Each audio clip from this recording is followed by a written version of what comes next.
All you guys are wonderful. Thank you so much. And I bet you didn't know that Casey is the honorary chair for tonight's event. Very nice. What an eloquent spokesman for the cause. Really a fantastic group. As he mentioned, he also serves on the board of the Mental Health of America of Texas and has diligently raised money and awareness on mental health issues around the country. Tonight's event, Austin Original, is about celebrating wonderful businesses, organizations, and people that are authentic to Austin. Austin Child Guidance Center is truly an original in children's mental health. For over 61 years, the agency has improved the mental well-being of children and their families, regardless of their family's ability to pay. ACGC has paved the way for many children to receive care who might otherwise go without it. As we all know, our mental well-being is intrinsically linked to our overall health. For a child, it's also connected to academic achievement. Untreated childhood trauma or mental illness increases high school dropout rates, substance abuse disorders, delinquency, as well as strained emotional relationship with peers and family members. Long-term effects lasting into adulthood are depression, poverty, joblessness, homelessness, incarceration. We all have a time or two in our own lives when talking to a professional would be beneficial to our well-being. However, it's often very difficult for lower income and middle-class families to access high-quality, affordable mental health care. ACGC has made a profound long-term impact with the lives of over 130,000 children over the past 61 years.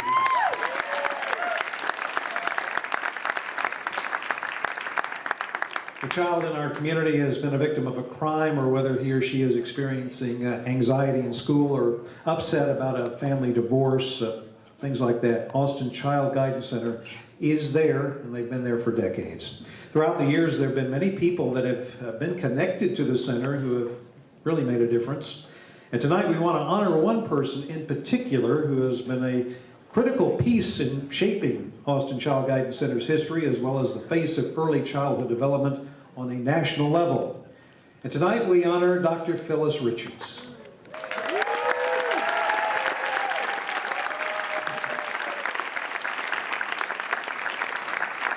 And we have just one example of her legacy to tell you about. Way back in February of 1965, Dr. Richards received a telephone call from none other than President Lyndon Baines Johnson at the White House in Washington.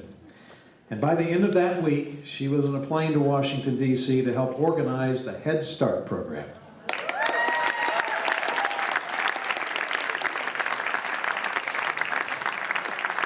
Phyllis, along with the nation's brightest within the field of child development, worked diligently across the country to have the Head Start program in operation by June of 1965. That's only 4 months after that phone call. That's incredible to get that kind of work done in Washington. Wow. We could go on, right? Phyllis Richards has also served on the board of ACGC for 5 years. She's been influential in helping the center become the first site here in Central Texas to start a program to provide mental health services to children who are victims of sexual abuse. At this time, this issue was not talked about much. It was swept under the rug, and children suffered in silence and even without care. Phyllis also helped facilitate the agency's move to its current home at 45th and Lamar Boulevard. There are many, many other contributions Phyllis has made toward improving outcomes for children, but we would be here all night long to tell you all about them. Long list. Dr. Phyllis Richards, would you please come up to the stage?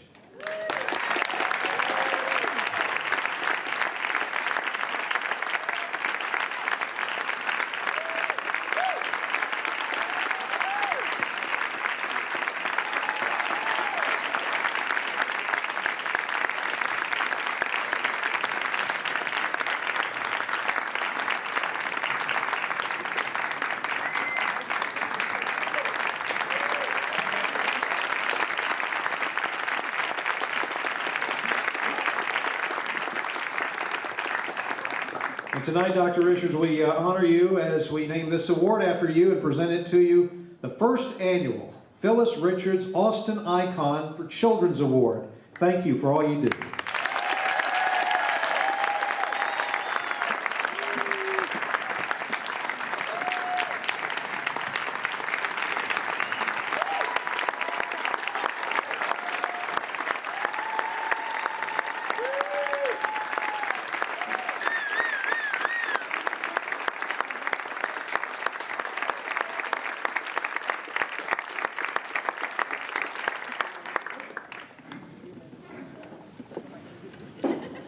you very much. Get our signals straight here. I came here to the University of Texas in 1948, as I said. But at Chicago, we did what we called then staffing children who attended the nursery school laboratory. And we frequently had people come from the Chicago Psychoanalytic Institute to help us study and know how best to work with individual children within our groups. So when I came to Austin, it was natural for me to look for a service group, a group that would help us in the same way, which didn't exist, I found out. So, but I did learn, I came in 1948, that in 1950, the big move underway to establish the Austin Child Guidance Center. So you better believe I just made tracks there and have been associated with it ever since. And it's been a wonderful part of my long career at the University of Texas, and now my long retirement. And they still ask me to come around, so I guess we get along together pretty well, and I really appreciate all that they do for the community that they've done for over the years. I can tell you lots of stories, like we mentioned in the 70s when we had the drug and the sex problems, and the Austin Child Guidance Center is one example. Just hired somebody to start coping with people with special training. So they're aware of the needs which change over time, so staffing changes over time. You've got a great organization, they provide a lot to the community, and they keep up to date. So let's help them keep up to date and keep growing. Thank you.